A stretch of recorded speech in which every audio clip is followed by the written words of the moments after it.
Alright, yeah, magnificent bastards. I don't want to set the world on fire. I just want to start an absolute catastrophic apocalypse. And today's video, well, we're taking one apocalypse and throwing it headfirst into another. Because we're finding out if the Fallout universe can survive the absolute nightmare that is the Warhammer 40k galaxy. Can power armor really stand up to Space Marines? Can Vault-Tec's completely unhinged experiments somehow outdo the Imperium's Inquisition? Or are we simply comparing two universes where everyone has gone completely and utterly fucking mental? So, can Fallout survive? Or is it just going to end up with an exterminatus? And a very, very short video. Well, there's only one way to find out, lads, so let's dive in.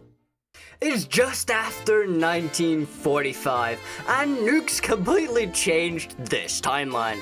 Instead of being normal, stable, and well-adjusted people, humanity in Fallout collectively and utterly lost its fucking marbles and went, yes, let's literally make everything atomic. As you may probably imagine, the world wasn't exactly stable after that. Tensions were rising, the Cold War was in full swing, and everyone just was waiting for someone to press the big red button. Except this time, instead of Russia being the big scary boogeyman, America had its panties all in a twist over a little nation called the People's Republic of China. That's right, the Cold War is now America versus the Ching Chong sweatshops.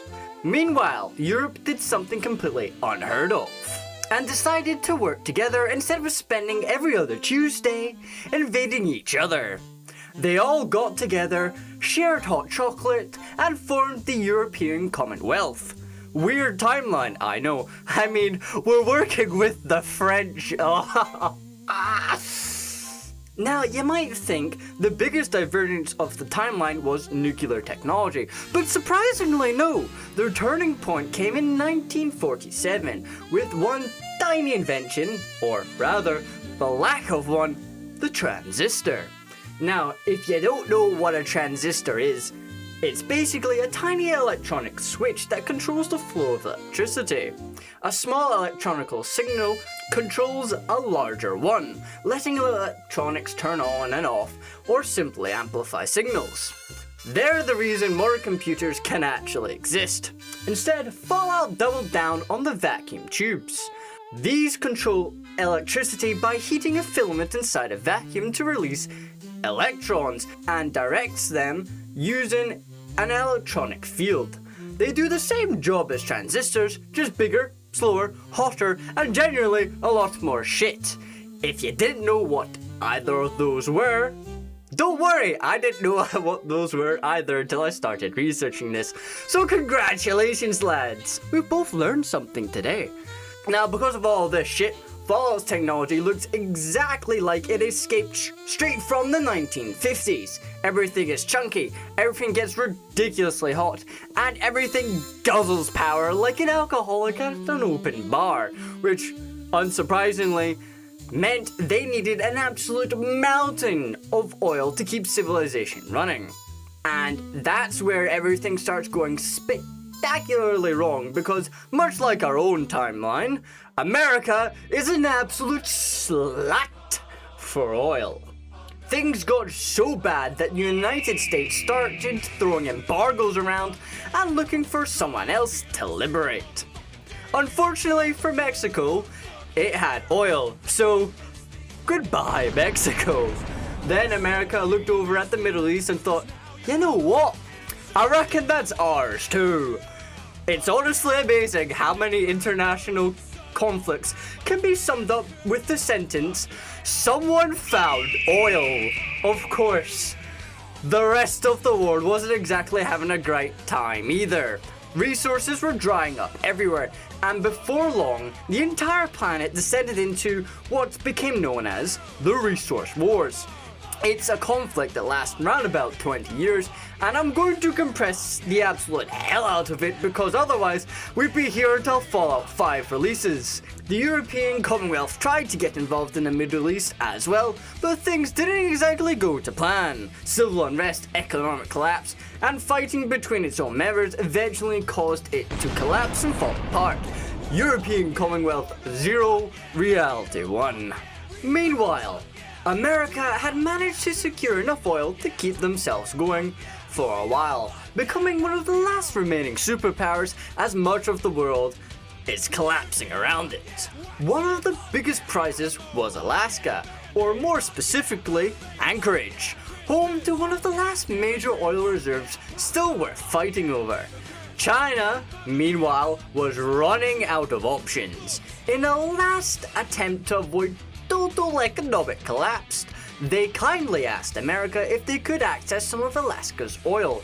America responded with the most diplomatic phrase: no. So China did what any desperate superpower would do and invaded Alaska, and thus began the biggest slugging match in Fallout history. China had one enormous advantage: billions of people. They simply kept throwing soldiers into the meat grinder, and for quite a while it actually worked. America, on the other hand, responded the only way America knows how, by throwing technology at said problem. Giant robots, laser weapons, and eventually power armor that looks suspiciously like something GW lawyers would like a word about. The power armor was immensely effective because it turns out giving someone a walking tank suit is a fantastic way to make someone else very dead. Even so, China just kept feeding more bodies into the meat grinder, and America was beginning to feel the pressure.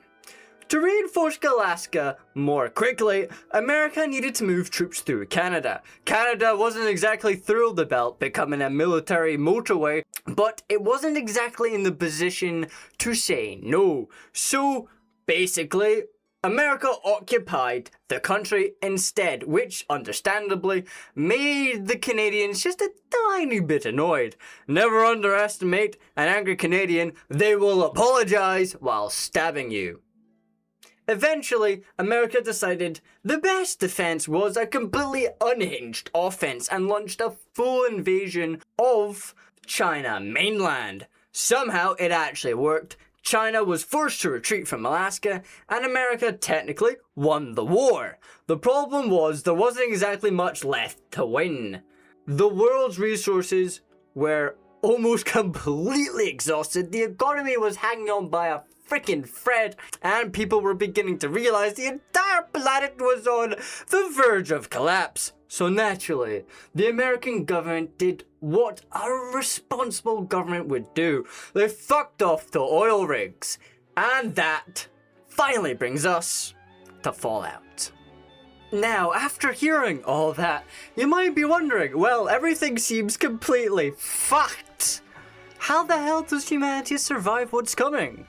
Well, surprisingly, the American government found its last remaining brain cell and built something useful: vaults. 122 underground shelters were constructed across America, although far fewer than planned, because shockingly, when your economy is collapsing, building thousands of giant bunkers isn't exactly cheap. But if you know Fallout, you know these weren't built out of kindness. The vaults were giant human experiments created by Vault-Tec, under orders from the Enclave, the same lovely people who escaped to those oil rigs, while everyone else suffered. Their goal was testing humanity under extreme conditions before eventually leaving Earth behind. Completely normal behavior, no red flags there whatsoever. But the vaults were only the beginning. The real nightmare was something far worse: the forced evolutionary virus, or FEV. Remember that? It matters. October 2077 arrived, And after years of war and depression, China finally snapped. The sweatshops weren't enough anymore, so they launched nukes. And in one spectacular "oh shit, what have we done" moment, humanity set itself on fire. Billions died, civilization vanished, and the world became a radioactive wasteland. And because apparently nuclear war wasn't enough, biological weapons joined the party too. Because everyone looked at the apocalypse and thought, you know what that needs? More problems! And that brings us to Fallout. A world of mutants, monsters, and insane survivors. And enough terrible decisions to last several lifetimes. So buckle your fuckles, lads, because it's about to get a whole lot worse. So after the world ends and somehow a group of extremely lucky bastards at Mariposa, California survive the apocalypse and would eventually go along to become the Brotherhood of Steel. And what do? Do they rebuild civilization? Do they help the poor bastards eating literal radiant cockroaches outside? No! They look at all the incredible pre-war technology and go, wow, this stuff is really dangerous. Better lock it away and make sure nobody else gets it. And honestly, for once, someone in Fallout actually had a reasonable idea, because maybe giving random wasteland lunatics access to death robots and laser weapons isn't exactly the best plan. Then we meet Richard Moore, later known as Richard Gray, a scientist exiled from Vault-Tec for murder, because apparently Fallout scientists looked at ethics and said, yeah, we don't really need that. Heading into the wasteland, he finds an abandoned military facility, discovers the forced evolutionary virus, and the substance is capable of changing living organisms at will. And what does Richard do? Does he study it safely? Does he call literally anyone else? No, he falls into the fucking thing. Because apparently the Fallout Survival Guide says, see a mysteriously glowing liquid, have a swim! And this transforms him into the Master, a giant mutant genius who decides normal humanity is too stupid and creates a new species, the super mutants. They're huge, they're powerful, they're almost impossible to kill, and unfortunately their brains are running on the same operating system as a microwave with a concussion. Meanwhile, Vault 13 is dying, so they send one unlucky bastard into the wasteland. This guy goes out, kills everything, fights through an army of mutants, reaches the Master and basically says, mate, your entire plan is a bit rubbish. And the Master actually looks at the situation and goes, yeah, you know what? Fair enough. Then he destroys his own base and kills himself, because even Fallout villains eventually reach the point at where they think, wait, I'm the problem. The survivors eventually help create the new California Republic, which grows into one of the biggest powers in the wasteland, and immediately does what every government does. It gets complicated, gets corrupt, and starts punching everyone around them. Then Caesar legions arrive, basically Rome, except Caesar looked at, the future and thought, what would improve society? Slavery and guys with machetes.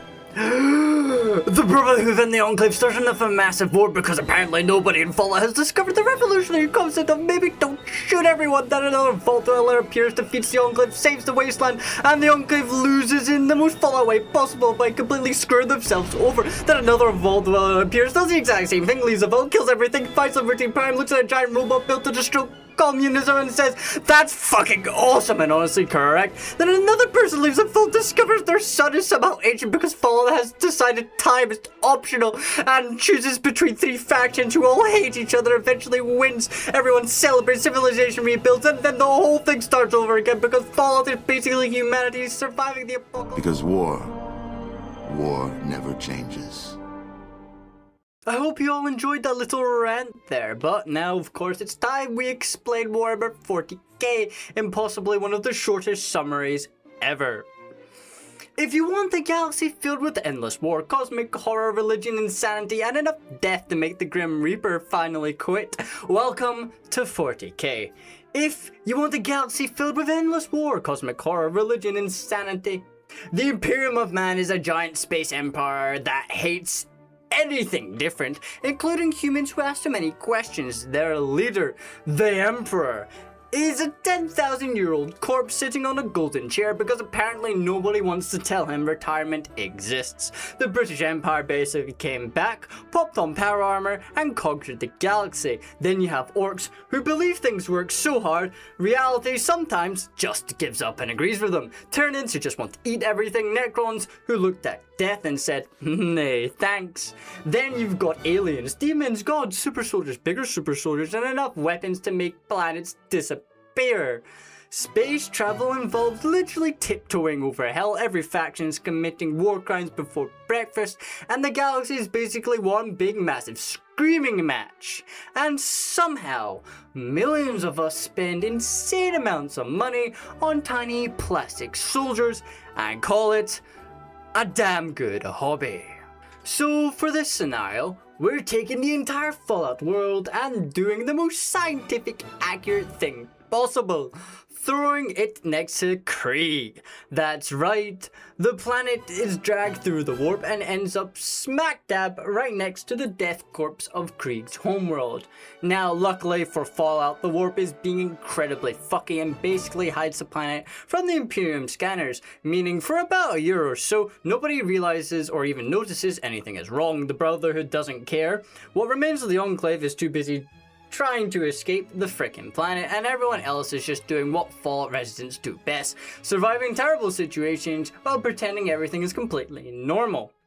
Eventually, however, the warp stops being weird and Krieg finally discovers this strange little world sitting right beside them. Naturally, the Death Korps do what the Death Korps do best. They send soldiers, not a full invasion force, just round about 50,000 troops to investigate this planet. Unfortunately for them, they arrive expecting some primitive world. Instead, they find a radioactive nightmare filled with mutants, monsters, Deathclaws, and rad scorpions, and heavily armed humans wearing suspiciously space marine looking power armor. The fight begins, and surprisingly, Fallout actually puts up a pretty damn good fight. The Brotherhood's power armor proves incredibly effective, with roughly 10 soldiers needing to bring down one space marine. Normally that would sound terrible, but there's like 300 space marines on planet, so I think the space marines are good. Now, the Brotherhood is getting a little bit scared and starts throwing out everything they have, including weapons that make the Adeptus Mechanicus very uncomfortable, especially when they hear the word nuclear arsenal thrown around. Speaking of the Mechanicus, they immediately start staring at Fallout technology like a child looking through a sweet shop window.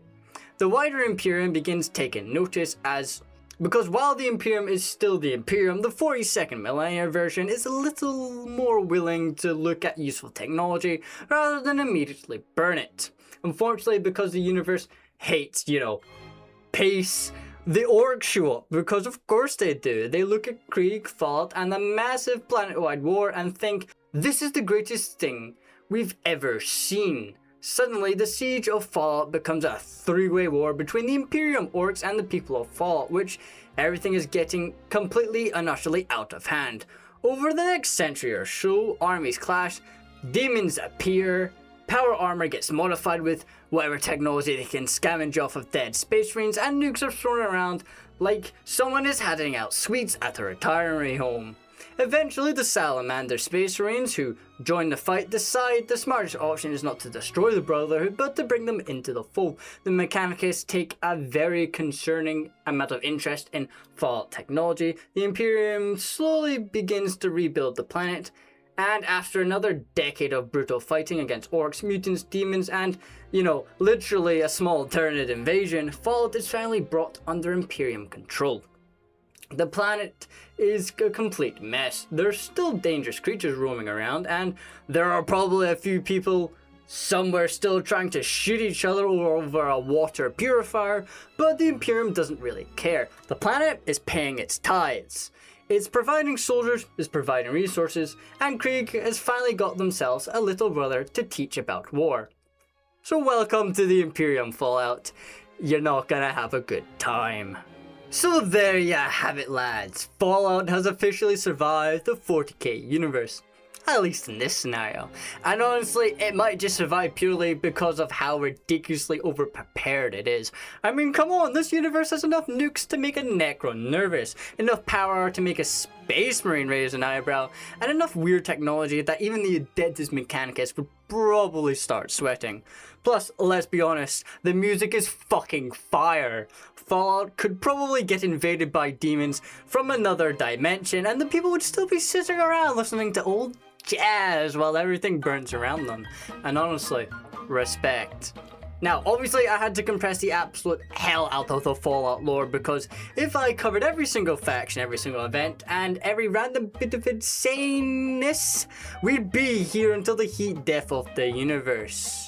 I didn't even bother doing my usual mountain of math for this one, because honestly, I needed a slightly shorter video and a bit of a break after some of my bigger projects I've been working on. But if you do want to know more about the Fallout lore, I will pop a video playlist or something down in the description from the Wizards and Warriors channel, as they've done a great series that's animated on the lore.